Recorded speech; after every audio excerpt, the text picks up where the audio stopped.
In the previous video, we saw how we can import models inside Corona for 3ds Max, how we can render objects and scenes using Corona for 3ds Max, and of course how we can import them into 3ds Max using different formats like FBX or OBJ, and how we can also adjust them, fix them if they have some troubles, if they have something that is not working correctly. So we saw how you can manage also materials and texture, and also previously we saw how we can use the Chaos Cosmos assets like furniture and people and so on. So in this video we're gonna change topic. We're gonna talk about global illumination. We're gonna start to talk about the Corona render at its core, which is the global illumination. We're gonna see how it works and what are the most important things to know. And also later on we will also make some example with Corona lights and different forms of lighting. Now you can see right now I'm running a rendering, and the more I leave the rendering go, the more it's gonna increase the quality. You can see there the passes, and right now I am the pass 18. So that's the global illumination working there. So it's always constantly updating, constantly improving. Now, the global illumination is something that is used in many different render engines like V-Ray or Octane or Arnold. Now, all the contemporary render engine use global illumination, which is also called GI.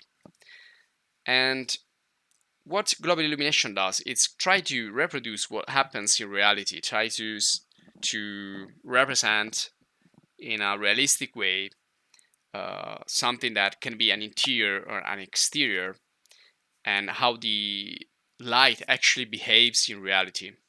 And how does it behave? Well, essentially, the light in reality comes from a light source and then hits a surface, but doesn't stop there. It continues to travel, it continues to bounce around the interior.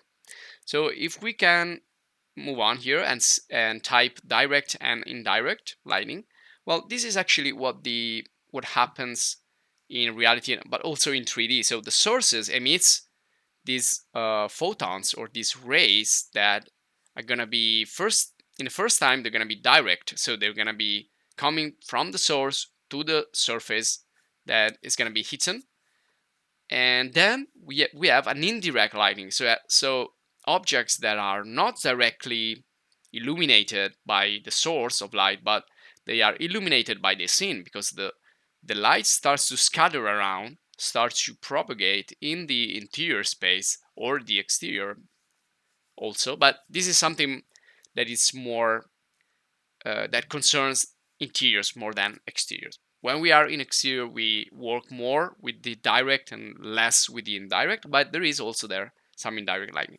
So anything that is not directly lightened up, illuminated by a source of light, well, that's because of the indirect lighting.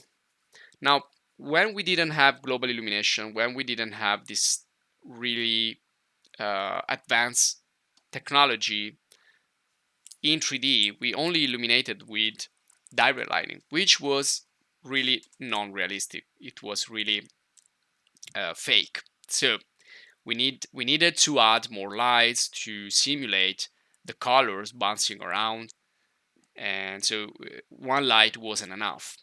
But using global illumination, we can just use one single light. So think about, for example, the sunlight coming on from the outside. You can line up an interior by just using sunlight. So when you continue to add more lights, it's just to simulate, for example, lamps, a spotlight in an interior, just to have more realism. But in fact, you just need one light, and you need to have a lot of bounces. And well, the more lights you have, the more it's the accuracy in placing those lights into the scene, the more you will have global illumination quality and also less noise. The noise is something that will tell you if you are using an appropriate combination of lights and also good render settings. So another really important topic talking about global illumination rendering is the noise. You can search for rendering noise to better understand what we are talking about, but essentially you can see it appears in renderings, especially in the darker areas.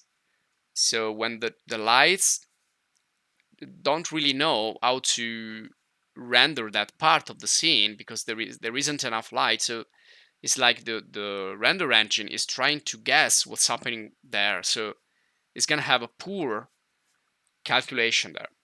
So let's say that the less quality you have in the global illumination, the less accuracy you will have, the more noise you will develop. So your first objective, your first aim when you create a render using Corona, but using any other render engine like Arnold, Octane, or V-Ray, is to limit that noise. Try to lower the noise as much as possible. That's the main thing you have to consider.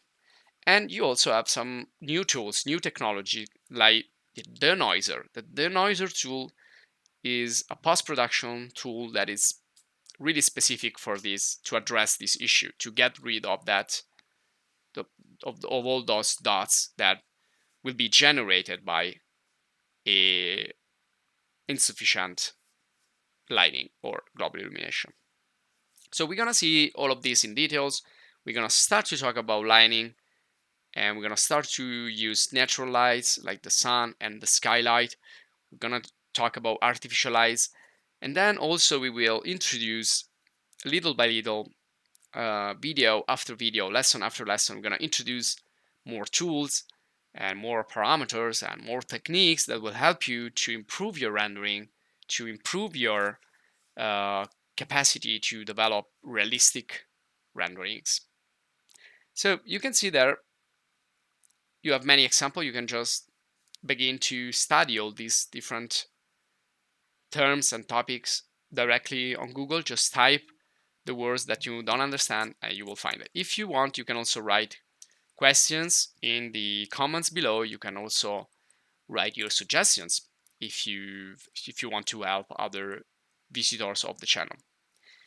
So we're gonna proceed now and get back into Corona for 3ds Max. So that was a little bit of theory there, but I think that theory is important to understand then what you're gonna do and do things with knowledge, with logic, and not just by repeating and following a lesson. So you need to understand more than just copy and paste.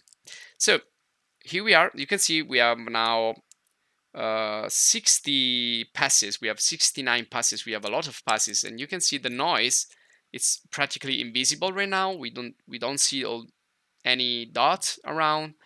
Everything looks better and better. So the more we leave the Corona rendering go, the more quality we will have.